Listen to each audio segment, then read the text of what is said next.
Volume 7 part 5। इस episode की शुरुआत में मेहमद फातेह एक दरख्त के साथ बैठे होते हैं और दूसरी जानिब दरगाह में दरवेश बैठे जिक्र अस्कार कर रहे होते हैं। आग शमसुद्दीन भी दरवेशों के साथ मौजूद होते हैं। वो सब मिलकर अल्लाह ताला के हम्दो सना बयान करते हैं। इधर हम देखते हैं कि दरख्त के साथ आराम करते करते मेहमद फातेह की आंख लग जाती है। दरगाह में दरवेशों का जोशो खरोश बढ़ता चला जाता है। इधर जंगल में फेल्स के सिपाही मेहमद फातेह के सिपाहियों को आहिस्ता आहिस्ता मारना शुरू कर देते हैं। वो खामोशी से उन्हें मारते हैं और उनकी लाशें भी ठिकाने लगा रहे होते हैं और इसके साथ ही मेहमद फातेह के सिपाहियों के लिबास भी पहन लेते हैं। वो दरख्तों की आड़ लेकर मेहमद फातेह के करीब से करीब तर होते जाते हैं। देखते ही देखते एक काफिर उनके सर पर जा पहुंचता है। अगले ही पल खुद उतार कर खंजर को मजबूती से पकड़ लेता है। इधर दरवेश जोरों शोर से अपने जिक्र अस्कार को जारी रखे हुए होते हैं। जिक्र अस्कार करते हुए आग शमसुद्दीन एकदम से कहते हैं मेहमद, और इसके साथ ही इधर मेहमद फातेह की आंख खुल जाती है और वो हमला करने वाले को एकदम से जमीन पे पटक देते हैं। शोर की आवाज सुनते साथ ही मेहमद फातेह के सोए हुए सिपाही भी एकदम से उठ जाते हैं। काफिर भी उन पर हल्ला बोल देते हैं। देखते ही देखते वहाँ पे लड़ाई शुरू हो जाती है। सिपाही चीखते हुए उठते हैं और कहते हैं यहाँ उस सुल्तान की हिफाजत करो, मगर मेहमद फातेह बगैर किसी खौफ के काफिरों को काटना शुरू कर देते हैं। उनके सिपाही भी बहादुरी से लड़ते हुए काफिरों का मुकाबला कर रहे होते हैं। आखिरी काफिर को मेहमद फातेह के सामने घुटनों के बल बिठा दिया जाता है, मगर मेहमद फातेह बिना कोई सवाल जवाब किए उसे भी जहन्नुम वासिल कर देते हैं। ज़गनोस पाशा भागते भागते मेहमद फातेह के पास आते हैं और पूछते हैं मेरे सुल्तान आप जख्मी तो नहीं हुए, मुझे माफ कर दें, हमने कमजोरी दिखाई है। मगर मेहमद फातेह कोई जवाब नहीं देते और मुसलसल आग को देख रहे होते हैं। नाज़रीन, इसके बाद हम देखते हैं अदरनी में जानदारली किताब को सीरा होता है। इसी दौरान इसहाक पाशा जल्दी में उसके पास आता है और कहता है मेरे पाशा हमारे पास खबर है, मेहमद पायतख्त की तरफ बढ़ रहा है। मगर जानदारली उसकी बात का जवाब देने के बजाय कहता है वहाँ एक मोटी बोरी है, वो मुझे दे दो। इस पर इसहाक हैरानगी से कहता है क्या,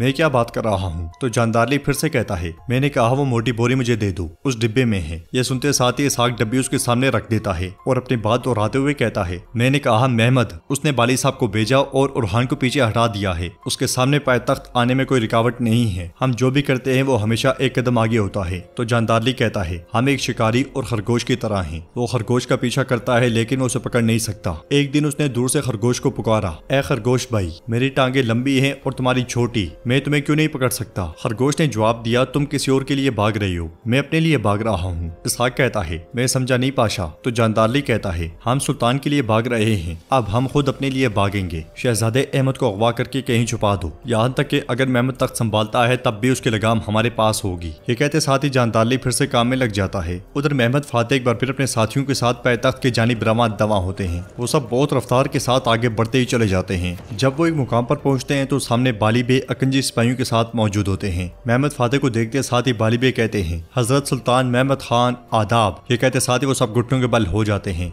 मेहमद फातेह उन्हें उठ जाने का इशारा करते हैं और बाली बे कहते हैं जैसे कि आपने हुक्म दिया था हमने उरहान को अदरनी में दाखिल होने से रोक दिया है। हमने तमाम बागियों को शिकस्त दी लेकिन गद्दार उरहान फरार होने में कामयाब हो गया मेरे सुल्तान। इस पर मेहमद फातेह कहते हैं वो आखिरकार अपनी गद्दारी का खमियाजा भुगतेंगे। इसलिए मैं घोड़े पर सवार कारा मुस्तफा वहाँ पहुँचता है और अदब से सलाम करने के बाद कहता है आपको पायतख्त में खुशामदीद मेरे सुल्तान। मेहमद फातेह पूछते हैं मेरे पाशा कहाँ हैं, तुम अकेले क्यों हो? तो कारा मुस्तफा कहता है जानदारली साहब आपको जानिसरी में खुशामदीद कहेंगे। कारा मुस्तफा की बात सुनकर ज़गनोस पाशा मेहमद फातेह से कहते हैं वो सिर्फ दांत खट्टे कर रहा है। उधर हलीमा दीदार के साथ आगे बढ़ रही होती है और जानदारली से मिलने के बाद वो फिर से बावर्ची खाने में जा पहुंचती हैं। हलीमा परेशान होते हुए कहती है इंशाल्लाह अहमद के साथ कुछ बुरा नहीं हुआ होगा। इस पर खादमा कहती है आप बेफिक्र रहें, इंशाल्लाह दीदार उसे सही सलामत वापस लाएगी। इस पर हलीमा कहती है इंशाल्लाह इंशाल्लाह। इसलिए मैं दीदार अहमद को लेकर वहाँ पहुँचती है और अहमद एकदम से हलीमा खातून से लिपट जाता है। अहमद से मिलने के बाद हलीमा बहुत खुश होती है और दीदार से कहती है क्या तुम्हें किसी ने देखा तो नहीं? तो दीदार कहती है मैं अपने शहजादे को किसी की नजर में आए बगैर ले आई।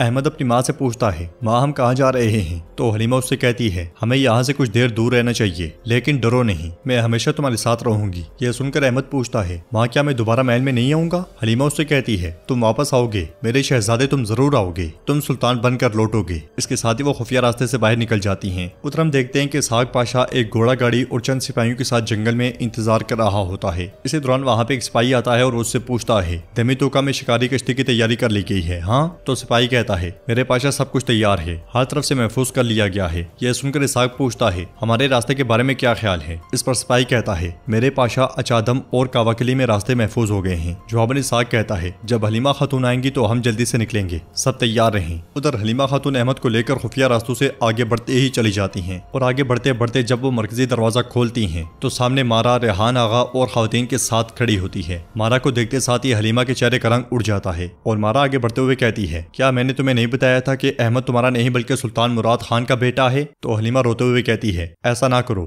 हमें जाने दो, वो मेरे बेटे को तकलीफ पहुंचाएंगे। मारा के इशारे पर खवातीन आगे बढ़ती हैं और हलीमा को अहमद से जबरदस्ती अलग कर देती हैं। अहमद भी काफी शोर मचाता है मगर दोनों को अलग कर दिया जाता है। रेहान आगा अहमद को ले जाते हैं और मारा कहती है, हलीमा तुमने बहुत बुरा करने की कोशिश की, तुम खुद को ही नहीं अहमद को भी नामालूम खाई में धकेल रही हो। यह सुनते साथ ही हलीमा उसके पांव पड़ जाती है और रोते दाढ़ते हुए कहती है, बराए मेहरबानी हमें जाने दो मारा, वो अहमद को मार डालेंगे, क्या तुम्हारे दिल में कोई रहम नहीं है? मगर मारा उसकी एक नहीं सुनती और खवातीन से कहती है, इसे हरम के कैदखाने में ले चलो, इसकी किस्मत का फैसला हमारे सुल्तान करेंगे। हुक्म मिलते साथ ही खवातीन हलीमा को दबोच लेती हैं। हलीमा वहां से जाते हुए कहती है, तुम्हारा कोई बेटा नहीं हुआ और ना होगा, इसीलिए तुम मेरे अहमद से नफरत करती हो। उसके अल्फाज सुनकर मारा को बहुत दुख होता है। उधर जानिसरी महल का दरवाजा खुलता है और मेहमद फातेह अपने साथियों के साथ महल में दाखिल हो जाते हैं। दोगान के दोनों हाथ उसकी तलवारों पर होते हैं। पूरी की पूरी फौज से में खड़ी होती है। मेहमद फातेह के साथ मौजूद लोग भी किसी भी किस्म के हालात से निपटने के लिए बिल्कुल तैयार होते हैं। मगर अगले पल दोगान मेहमद फातेह के सामने घुटने टेक देता है और पूरी की पूरी फौज घुटनों के बल हो जाती है। पीछे खड़ा जानदारली भी ये सारा मंजर देख रहा होता है। इसके साथ ही मेहमद फातेह उनकी तलवारों पर पांव रखते हुए आगे बढ़ते ही चले जाते हैं, क्योंकि नाजरीन मेहमद फातेह को पिछली बार सुल्तान के ओहदे से हटाने में इस जानिसरी फौज का बहुत बड़ा किरदार था